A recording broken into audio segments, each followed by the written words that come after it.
ଆଜିର ପ୍ରସଙ୍ଗ କୁମ୍ଭୀର ସହିତ ସହାବସ୍ଥାନ ସମ୍ପ୍ରଦାୟ ମାଧ୍ୟମରେ ସଂରକ୍ଷଣ। ଆଲେଖ୍ୟ ଆଞ୍ଚଳିକ ସମ୍ବାଦ ବିଭାଗ। ଉପସ୍ଥାପନାରେ ମୁଁ ମହେଶ୍ୱର ସାହୁ। ପରିବେଶ ସନ୍ତୁଳନରେ କୁମ୍ଭୀରମାନଙ୍କର ଗୁରୁତ୍ୱପୂର୍ଣ୍ଣ ଭୂମିକା ଏବଂ ସେମାନଙ୍କର ବାସସ୍ଥାନକୁ ସୁରକ୍ଷା ଦେବାର ଆବଶ୍ୟକତା ବିଷୟରେ ସଚେତନତା ସୃଷ୍ଟି କରିବା ପାଇଁ ଆଜି ବିଶ୍ୱ କୁମ୍ଭୀର ଦିବସ ପାଳନ କରାଯାଉଛି। ଇତିହାସ ପୃଷ୍ଠାରୁ ଜଣାଯାଏ, କୁମ୍ଭୀରମାନେ 200 ନିୟୁତ ବର୍ଷରୁ ଅଧିକ ସମୟ ଧରି ଅସ୍ତିତ୍ୱରେ ଥିବା ପ୍ରାଚୀନ ସରୀସୃପ। କୁମ୍ଭୀର ପ୍ରଜାତି ଡାଇନୋସର ଯୁଗର ବଞ୍ଚି ରହିଥିବା ପ୍ରାଣୀ। ଏମାନେ ସ୍ଥିରତା, ଅନୁକୂଳନ ଏବଂ ପରିବେଶଗତ ସନ୍ତୁଳନକୁ ପ୍ରତିନିଧିତ୍ୱ କରିଥାନ୍ତି। ଚଳିତ ବର୍ଷ ବିଶ୍ୱ କୁମ୍ଭୀର ଦିବସର ବିଷୟବସ୍ତୁ ରହିଛି କୁମ୍ଭୀର ସହିତ ସହାବସ୍ଥାନ ସମ୍ପ୍ରଦାୟ ମାଧ୍ୟମରେ ସଂରକ୍ଷଣ। କୁମ୍ଭୀର ସଂଖ୍ୟା ସଂରକ୍ଷଣ ଏବଂ ଶିକାରୀଙ୍କ ସହ ଶାନ୍ତିପୂର୍ଣ୍ଣ ସହାବସ୍ଥାନକୁ ପ୍ରୋତ୍ସାହିତ କରିବା ଦିଗରେ ସ୍ଥାନୀୟ ଲୋକମାନଙ୍କ ପାଇଁ ଆଜିର ବାର୍ତ୍ତା ଗୁରୁତ୍ୱ ବହନ କରିଥାଏ।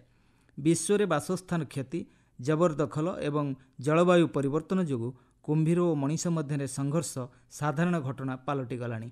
ଦେଶରେ କୁମ୍ଭୀର ବିବିଧତା ଏବଂ ସଂରକ୍ଷଣର ସବୁଠାରୁ ଗୁରୁତ୍ୱପୂର୍ଣ୍ଣ କେନ୍ଦ୍ର ମଧ୍ୟରୁ ଓଡ଼ିଶା ହେଉଛି ଅନ୍ୟତମ।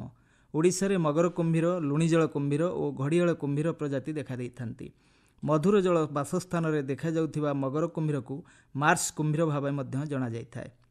ଉପକୂଳ ଏବଂ ନଦୀକୂଳୀୟ ପରିବେଶରେ ଦେଖାଯାଉଥିବା ସବୁଠାରୁ ବଡ଼ ଜୀବନ୍ତ ସରୀସୃପ ହେଉଛି ଲୁଣିଜଳ କୁମ୍ଭୀର।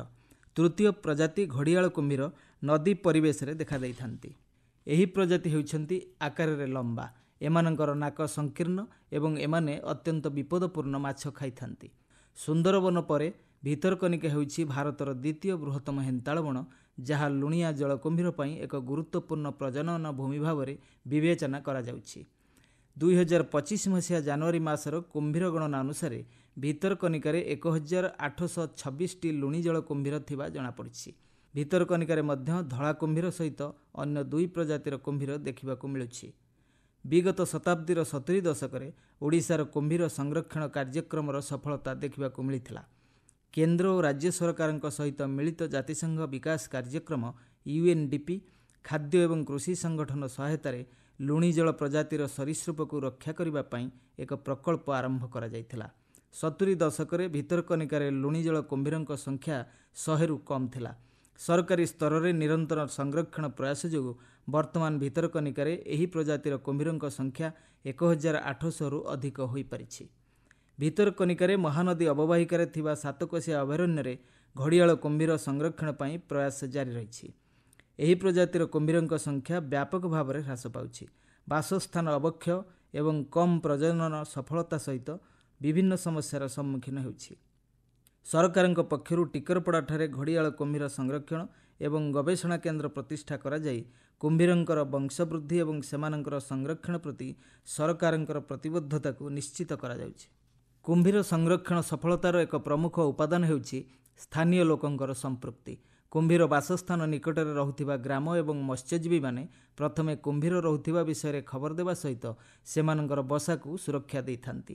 ସରକାରୀ ଓ ବେସରକାରୀ ସ୍ତରରେ ସଚେତନମୂଳକ କାର୍ଯ୍ୟକ୍ରମ କରାଯାଇ ମନୁଷ୍ୟ ଓ କୁମ୍ଭୀର ମଧ୍ୟରେ ଦ୍ୱନ୍ଦ୍ୱକୁ ହ୍ରାସ କରାଯାଇ କୁମ୍ଭୀରମାନଙ୍କର ସହାବସ୍ଥାନକୁ ସୁଦୃଢ଼ କରାଯାଉଛି। ତଥାପି ଏହି କ୍ଷେତ୍ରରେ ଅନେକ ଆହ୍ୱାନ ରହିଛି।